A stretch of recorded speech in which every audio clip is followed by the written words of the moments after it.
Emergency dialysis, ang creatinine ko 2,700 na. Ang hemoglobin ko, mababa na sa 6. At payat na ako punta. So, emergency dialysis, sinaksakan ako sa leeg. Wala na akong nagawa. Pagkatapos nun, hindi denial pa rin ako. Hindi ako nagpalagay ng sabi, maglagay ka ng fistula. Kailangan mo yan. Hindi, sabi ko, mga 3 dialysis lang, okay na ako. Kasi isa pa nga lang, okay na ako, lumakas na ako eh.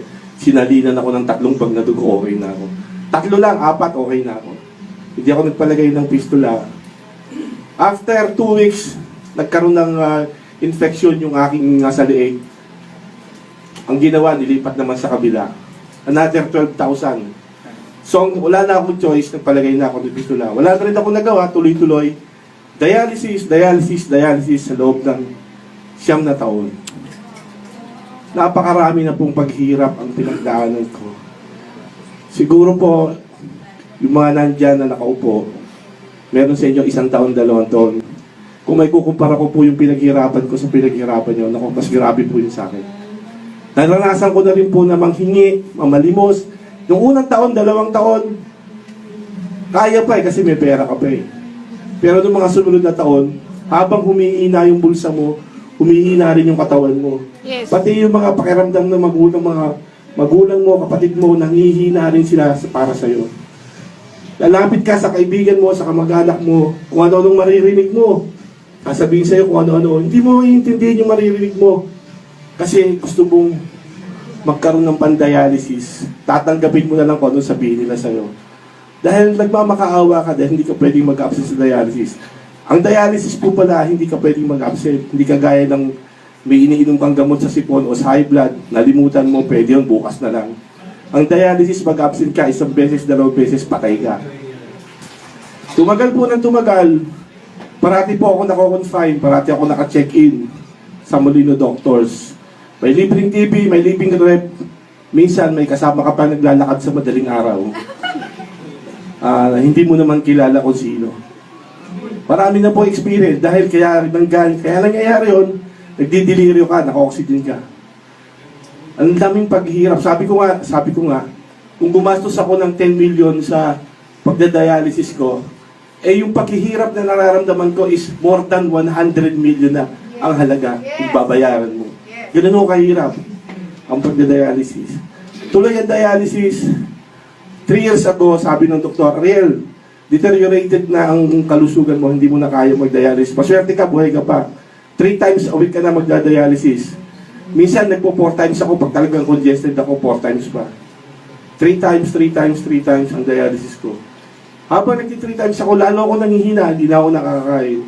Until, na-confine ako noong November 2014, napakaraming paghihirap po.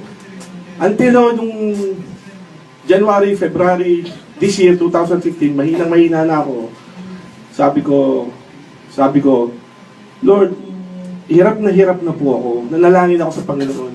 Bakit mabuhay pa ako hanggang ngayon? Sabi ko, kung talagang gusto mo akong buhayin, bigyan mo ako ng kagalingan, padalhan mo ako ng kagalingan para mag-glorify ko yung pangalan mo, ang pangalan mo. Ano ba talaga ang gusto mong gawin sa akin?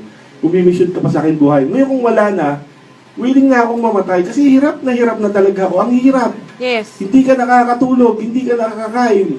Tatanungin ka kung anong pakiramdam mo, kung anong masakit, hindi mo ma-explain. So, ganun ang nangyari. Until February 12, 2015, nag-dialysis ako. 3 araw na akong hindi kumakain dahil wala akong gana. Pagkatapos ng dialysis, may lumapit sa akin yung aking upline angels na si Ayi at saka si Dante yung mag-asawa. Yes! Lumapit sila sa akin. Sabi nila, gusto lang ho namin i-share sa inyo yung product. Anong product na yan? Yung supplement. Sabi ko, anyway, mahilig naman ako sa sige, subukan ko. Pero sinasabi ko sa inyo, hindi ko kayo kilala, hindi nyo ako kilala. Bahala kayo. Wala siyang kaabog-abog, binuksan niya yung pinainom kagad ako ng 3 jiggers. Kasi nakita niya pala, awang-awa siya sa akin kasi putla-putla na ako, hinang-hina ako. Ininom ko. Pag-inom ko, after 10 minutes, sabi niya, uy, pumupula na yung ano mo, lips mo, namumula ka na. Sabi ko, gusto lang kumita nito, binobola lang ako nito. Gusto lang kumita, gusto lang bayaran. Wala akong pambayad, wala akong pera ka ako, wala akong babayad dyan. Hindi ko muna pababayaran sa'yo, sabi niya. So, ininom.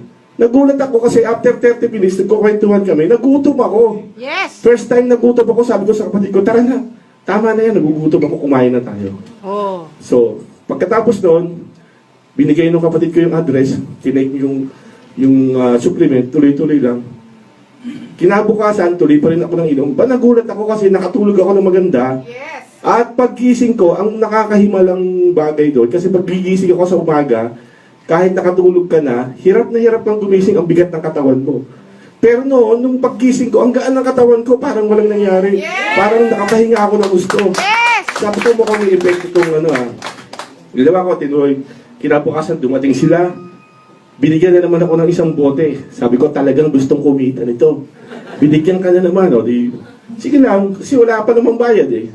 Tuloy. Sa madaling salita, tinuloy ko siya ng tinuloy. After 1 month,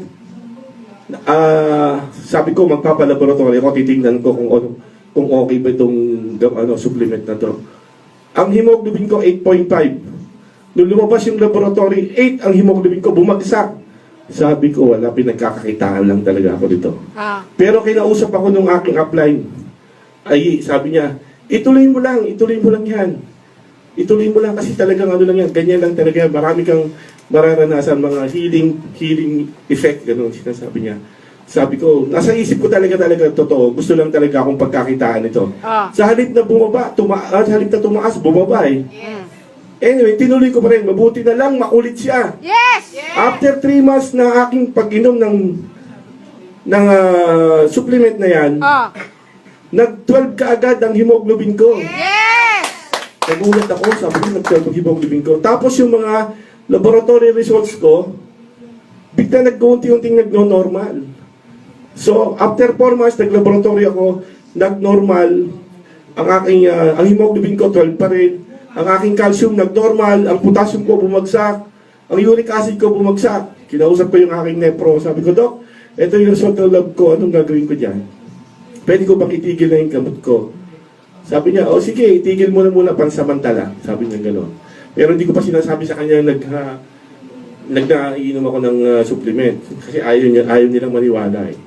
Ngayon, after 4 months na pag-inom ko, nung ako'y nagda-dialysis, naggulat sila, parang namatay ako sa dialysis. Nagkagulo sila sa dialysis kasi sanay sila ang BP ko mataas. Nung ako'y parang nawala sa sarili ko, na parang pakiramdam ko, namatay nga ako.